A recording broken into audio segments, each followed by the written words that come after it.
एक एमएलए बनता है, वो फिर एमएलसी बनता है, फिर राज्यसभा का सदस्य बनता है, और फिर जब वो लोकसभा का सदस्य बनता है तो 4 पेंशन लेता है। और आपसे कहा जाता है कि हम पेंशन नहीं देंगे, क्योंकि अंग्रेजी में 4 एडिटर बैठे हैं, वो आर्टिकल लिखते हैं कि गवर्नमेंट को ये बोझ नहीं उठाना चाहिए।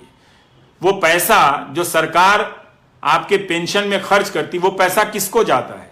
5 बड़े उद्योगपतियों को जाता है जब उनका धंधा चौपट हो जाता है। तो सरकार जनता का टैक्स लेकर जनता का पालन पोषण ना करे और 4 उद्योगपति का धंधा डूब जाए तो उनको 5 लाख करोड़ दे और 2.5 लाख करोड़ आपके पेंशन पर खर्च ना करे।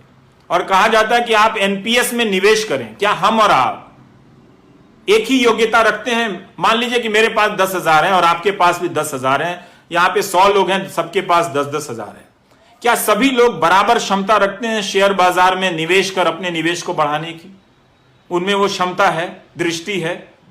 मुझ में तो नहीं है, बहुत सारे लोगों में नहीं होगी। क्या उनको छोड़ा जा सकता है? इसलिए आपकी मेहनत की कमाई टूटती जा रही है और यह प्रक्रिया चली आ रही है लंबे समय से। इसी का नतीजा यह हुआ है कि हम आज इस मोड़ पर पहुंचे हैं कि हमारी अर्थव्यवस्था ठप हुई है, नौजवान बेरोजगार हो गया है। तो आपकी जो नौकरी है वो व्यापक आर्थिक नीतियों से जुड़ी हुई है। अगर आप इसको नहीं लाएंगे बहस के केंद्र में, इसे मुद्दा नहीं बनाएंगे, इस पर आप अपने आप को नहीं आजमाएंगे, तो मेरे दोस्तों, ये बीच बीच में मेरी 40,000 की नौकरी, मेरी 50,000 सदस्यों की नौकरी, इसको लेकर आप लड़ते रह जाओगे, कोई फायदा नहीं होगा। 17 सितंबर को आपने इतना बड़ा आंदोलन किया, कोई फायदा नहीं हुआ। आप मेरी बात को सुनो, मेरे बारे में जो अफवाहें फैला रहे हैं वो फैलाते रहें। आईटी सेल का यही काम है, उनको मालूम है कि मैं बुनियादी सवाल कर रहा हूं और ये वो सवाल है जो 2017 से उठाने के कारण मेरा मजाक उड़ाया जाता है, पर मैं जानता हूं कि यह गलत हो रहा है। इसका शिकार मैं भी हूं। अगर अर्थव्यवस्था नहीं बढ़ेगी तो मेरी भी कमाई नहीं बढ़ेगी।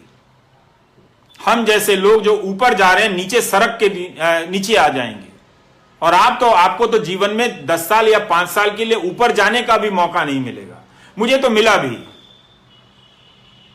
लेकिन मेरे जैसे बहुत कम लोग हैं और आप जैसे जो मुझसे ज्यादा काबिल हैं, आप लोगों को एक सिस्टम की नीतियों के तहत बर्बाद किया गया। आप समझिए इस बात को। आपको जिसका भी समर्थक रहना है बनिए, लेकिन रोजगार के सवाल पर जुनून पैदा कीजिए, धर्म के सवाल पर नहीं, जाति के सवाल पर नहीं, वरना आप बेरोजगारी के दौर से गुजरते हुए बुढ़ापे में जाएंगे और तब आपके लिए वो 1,000 रुपए सामाजिक सुरक्षा के लिए होंगे, जिसे प्रधानमंत्री ऐसे बताते हैं जैसे 1 करोड़ रुपए उनकी झोली में डाल दिया हो। अपना पेंशन बता दें विधायकों का या सांसदों का, उसकी तुलना में अब आप और हम रिटायर होंगे तो 5,000 रुपया पेंशन नहीं होगा हमारा। हम कैसे जिएंगे, ये हमारा सवाल है। ऐसा नहीं है कि सरकार के पास पैसा नहीं है। अगर सरकार 10-10 लाख करोड़ रुपए बड़े उद्योगपतियों के बेलआउट पे खर्च कर सकती है, जो संख्या में सिर्फ 10 होते हैं या 100 होते हैं, तो सारे सरकारी कर्मचारियों को सरकार पेंशन दे सकती है।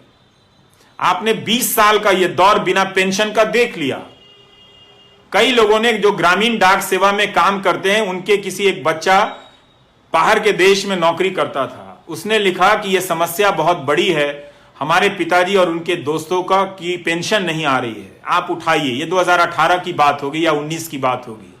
तो मैं इस विभाग को नहीं जानता था, तो उस लड़के ने कहा कि मैं न्यूजीलैंड या कहीं हूं तो मैं कमाकर अपने पिता को भेज देता हूं। पर उन्हें बहुत शर्मिंदगी होती है कि सरकारी नौकरी में 40 साल रहने के बाद भी बुनियादी जरूरतों के लिए बेटे पर निर्भर हैं।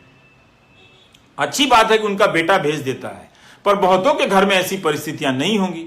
उन्होंने बताया कि उनके पिता के कई दोस्त गरीबी में मर गए, इलाज की कमी के कारण मर गए। ये कब तक आप गोदी मीडिया का न्यूज चैनल और आईटी सेल देख देख कर ये तमाशा करेंगे? कब तक होने देंगे? इससे आपको क्या मिला? यह आपको समझने की जरूरत है। इसीलिए मुझे लगा कि मुझे नौकरी पर चर्चा करनी चाहिए।